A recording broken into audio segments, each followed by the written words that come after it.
మీరు కాంచీపురం కామాక్షి ఆలయానికి వెళ్ళినప్పుడు ఒక విశేషం మీ మనసును తాకి ఉంటుంది.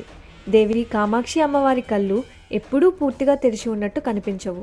ఆమె ముఖంలో ఒక ప్రశాంతత, ఒక అంతర్ముఖ ధ్యానం స్పష్టంగా కనిపిస్తుంది. దీని వెనుక ఒక లోతైన పురాణ రహస్యం ఉంది. పురాణాల ప్రకారం కామాక్షి దేవి అత్యంత శక్తివంతమైన రూపం. ఆమె చూపు మాత్రమే సృష్టినే దహించగల శక్తి కలది. ఒక సమయంలో దేవి కోపం అంతగా పెరిగిందని దేవతలే భయంతో కంపించారట. ఆ శక్తి నియంత్రణలో లేకపోతే సృష్టి నిలబడదని వారు గ్రహించారు. అప్పుడే శివుడు ముందుకొచ్చాడు. తన కరుణతో దేవిని శాంతింపజేశాడు. ఆమెను ధ్యాన స్థితిలో కూర్చోబెట్టి ఆ శక్తిని అంతర్ముఖంగా మలిచాడని పురాణాలు చెబుతున్నాయి. అందుకే కామాక్షి దేవి కోపంతో కాదు, కరుణతో ప్రపంచాన్ని చూస్తుంది. ఆమె మూసిన కళ్ళు అజ్ఞానానికి చిహ్నం కాదు, అవి అంతర్ముఖ జ్ఞానానికి ప్రతీక.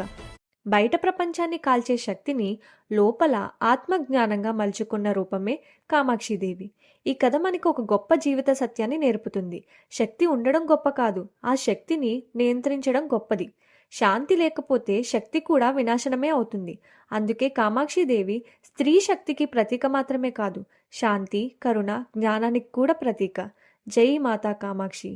ఇలాంటి మరెన్నో ఇంట్రెస్టింగ్ వీడియోస్ కోసం మన ఛానల్ని తప్పకుండా సబ్స్క్రైబ్ చేసుకోండి.